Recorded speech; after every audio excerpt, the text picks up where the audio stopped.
नमस्कार, मी ज्योती किचनमध्ये तुमचं मनापासून खूप खूप स्वागत आहे. तर आज मी तुमच्यासाठी असे एक सुंदर असं नवरात्रीचा पदार्थ घेऊन आलेले आहे. तर ह्याला म्हणतात केळ्याचे कापे. खूप छान लागतात, टेस्टी आहे आणि हे उपवासाचे आहेत. तर मी हे कसे बनवले त्यासाठी माझा पूर्ण व्हिडिओ नक्की पहा. तर आता ही आहेत कच्ची केळी घेतलेली आहेत मी. आता ही कच्ची केळी व्यवस्थित अशी याची सालं साफ करून घ्यायची आहेत, काढून घ्यायची आहेत. तर आता मी तुम्हाला दाखवते. ही अशी सालं काढून घ्यायची. जर तुम्हाला जमत असेल तर सुरीनी पण काढू शकता. असे मी साफ करून घेतलेले आणि हे साफ करून झाले, सालं काढून झाले की पाण्यात ठेवायची, नाहीतर ही केळी काळी पडू शकतात. तर आता मी दोन्ही व्यवस्थित असे सालं काढून घेतले. आता ह्याचे बघा मी कापे दाखवते. असे पातळ कापे करून घ्यायचे आहेत. तर हे तुम्ही सुरीवर किंवा विळीवर पण करू शकता. तर हे मी तुम्हाला दाखवायसाठी दाखवते बघा. असे पातळ करायचे म्हणजे हे फ्राय पण आणि क्रिस्पी पण होतात.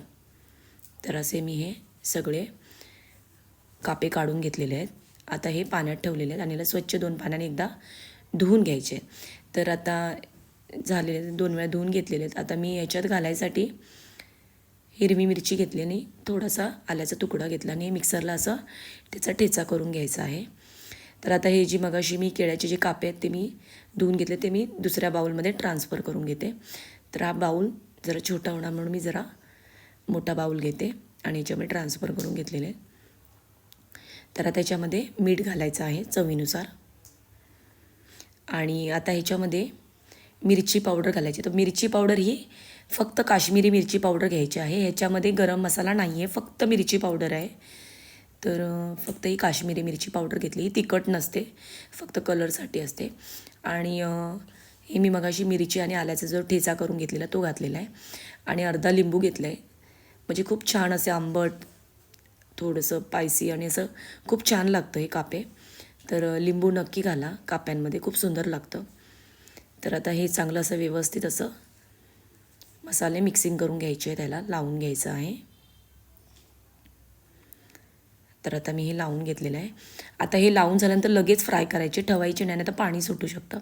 तर आता आपण याला रवा लावू शकत नाही कारण उपवासाचं. तर मी याला वरीच्या तांदळाचं पीठ घेतलेलं आहे, मिक्सरमध्येच वाटून घेतलेलं आहे वरीच्या तांदळाचं पीठ आणि हे चांगलं असं दोन्ही बाजूनी लावून घ्यायचं आहे.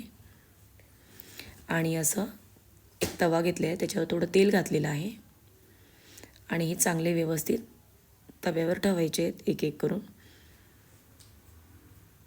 आणि फ्राय करून घ्यायचे आहेत. तर आता हे मी 4-5 असे ठेवून घेतलेले आहेत.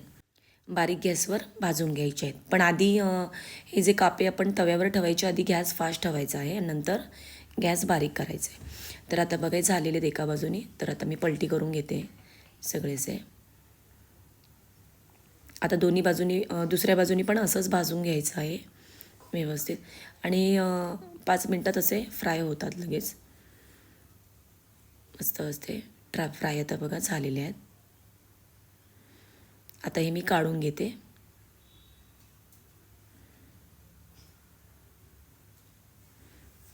तर आता हे मी काढून घेतले. हे जरा 3 व्यवस्थित थोडेसे जरा अजून भाजून द्या म्हणून मी साईडला असे ठेवलेले आहेत त्याच्यामध्ये फ्राय करायला.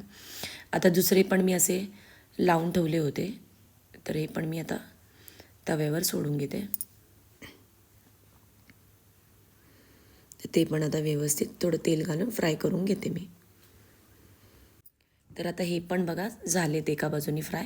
तर हे मी आता पलटी करून घेते आणि ते बाजूचे मी जे ठेवले होते मगाशी ते काढून घेते कारण ते फ्राय झालेले आहेत व्यवस्थित.